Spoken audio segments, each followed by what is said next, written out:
సంబంధమైన అపవిత్రత అంటే విగ్రహములకు మ్రొక్కుట లేక వాటికి అర్పించిన వాటిని తినుట. ఇవి చేయొద్దన్నాడు. విగ్రహార్పితాన్ని విసర్జించాలి.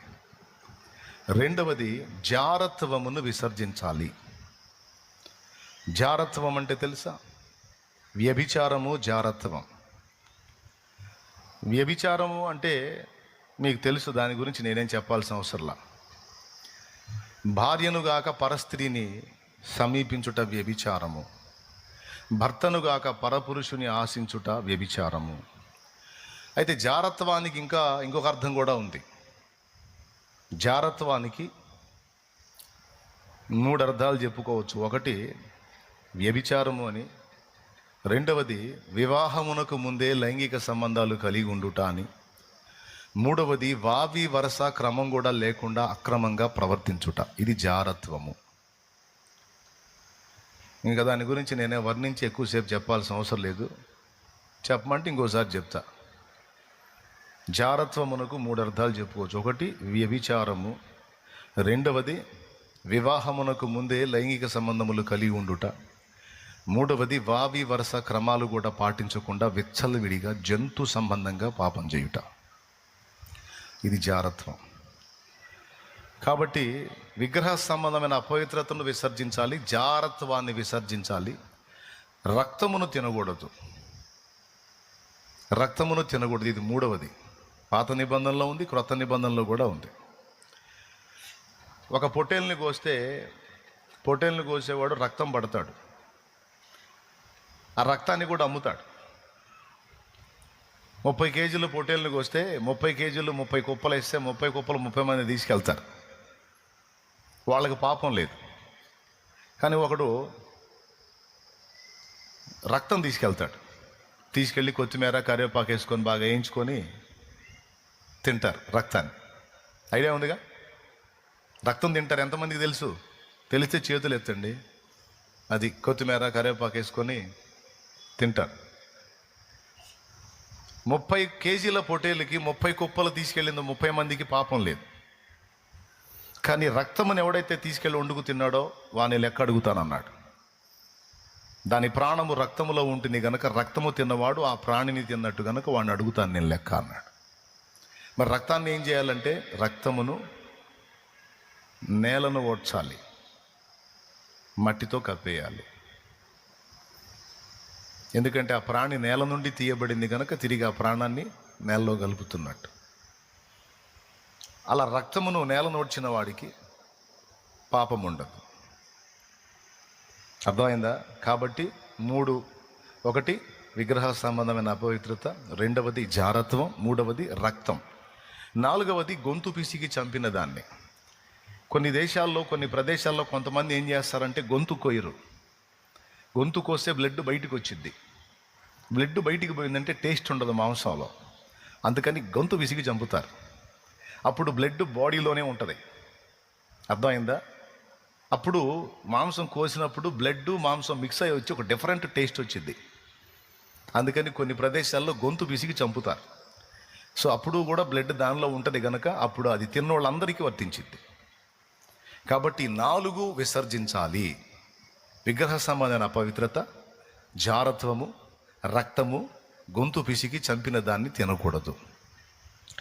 అవశ్యమైన వీటికంటే మరి ఎక్కువైన ఏ భారము మీ మీద మోపకూడదని పరిశుద్ధాత్మకును మాకును తోచెను అన్నాడు 29వ వచనంలో. కాబట్టి అన్ని జనుల్లో నుంచి ప్రభు దగ్గరికి వచ్చే వాళ్ళని దయచేసి అభ్యంతర పెట్టకండి. వాళ్ళు బొట్టు పెట్టుకుంటారు, బొట్టు తీసే అని వెంటబడకూడదు. గాజులు వేసుకుంటారు, కొంచెం ప్రభువులోనికి నూతనంగా వచ్చేటువంటి వాళ్ళు అన్నిటినీ కలిగి ఉంటారు. అభ్యంతరపరచకూడదు. ఎందుకంటే మనకు చెప్పినవి 4. అర్థమైందా? ఈ 4 వాళ్ళు చేయకుండా వాళ్ళని కంట్రోల్ చేస్తే చాలు. ఇక మిగిలినవి ఇప్పుడు మంగళసూత్రం వేసుకుంటారు. మంగళసూత్రం సహజంగా మన క్రైస్తవులు కొంతమంది అది వేసుకోకూడదు, తీయాలి అంటారు. కొన్ని సింబాలిక్గా వేసుకున్నారు, కొన్ని ఆచారంగా వేసుకున్నారు, కొన్ని అలంకారంగా వేసుకున్నారు. అధికమైన అలంకరణ మనకు నిషేధం. పరపురుషుడు నన్ను చూసి మోహించాలి అనే విధంగా మనం రెడీ అవ్వటం అనేది మనకు నిషేధం. దైవభక్తి గలవారమని చెప్పుకొను స్త్రీలకు తగినట్టుగా సత్క్రియల చేత మిమ్మును మీరు అలంకరించుకోండి అన్నాడు. తిమోతికి రాసినటువంటి మొదటి పత్రిక 2వ అధ్యాయం 9వ వచనం. జస్ట్ రిఫరెన్స్ నోట్ చేసుకొని నాకు వెళ్ళి చూడండి. స్త్రీలను గురించి అక్కడ మాట్లాడాడు. సహజంగానే పురుషుడి కంటే స్త్రీకి సౌందర్య పిపాస ఎక్కువ. ఈ అలంకరణను కూర్చున్నటువంటి తపన స్త్రీకి ఎక్కువ, పురుషుడికి తక్కువ.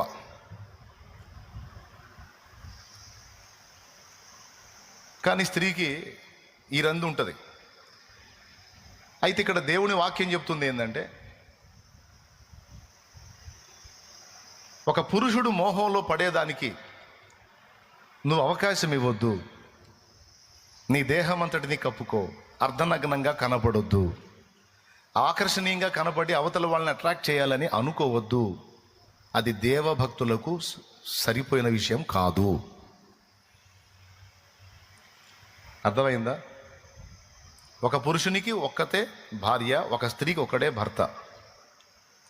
కాబట్టి ఒక భర్తను కలిగి ఉన్నటువంటి స్త్రీ అద్దం ముందు నిలబడి ఆకర్షణీయంగా రెడీ అవుతున్నప్పుడు హృదయంలో కొంత చెడు ప్రవేశించే అవకాశం ఉంటుంది. ఒక స్త్రీ నాకు తెలుసు, భర్త రెడీగా అన్నాడు, మ్యారేజ్కి పోదాం రెడీగా అన్నాడు. స్పెషల్ బట్టలు ఏం కట్టుకోవాలా, ఉన్నది ఉన్నట్టు రెడీ అయి బయలుదేరింది. భర్త అన్నాడు, మనం పెళ్ళికి పోతున్నాం, సావుకు కాదు అన్నాడు. పెళ్ళికే నేను కూడా రెడీ అయింది, పదా అంది. ఈ అవతారంతో చూస్తే అవతలాలు దడుచుకుంటారు, ఏంది సరైన చీర కట్టుకోలేదు, మంచిగా రెడీ కాలేదు, ముస్తాబ్ అవ్వలేదు కానీ అన్నాడు. భార్య అంది, ఎవడి కోసం రెడీ కావాలి అని. ఎవడి కోసం రెడీ కావాలి? నా భర్తవు నువ్వు. నేను ఆకర్షించాల్సింది నీ కళ్ళని, నేను అందంగా కనపడాల్సింది నీకు. అర్థమైందా? అంతేగాని దారిని పోయే ప్రతి ఒక్కడికి కాదు. పరపురుషుల మధ్యలోకి వెళ్ళినప్పుడు నేను ఇలానే ఉంటా. నీ ఎదుట ఉన్నప్పుడు చెప్పు, నువ్వు ఎలా రెడీగా అమ్మంటే అలాగా అవుతా. ఎందుకంటే నీ భార్యను గనుక నిన్ను సంతోషపెట్టాల్సిన బాధ్యత నాకుంది గనుక అలా సిద్ధపడతా అంది భార్య. ఆ తర్వాత ఆ భర్త చర్చికి వచ్చాడు.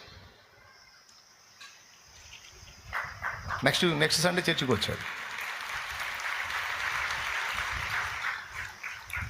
ఎందుకంటే అదొక పరిపూర్ణమైన మెట్టు. ఎవడెవడుకో నేను ఎందుకు ఆకర్షణీయంగా కనపడాలి? నా భర్తవు నువ్వు, నీ కళ్ళ నేను ఆకర్షించాలి.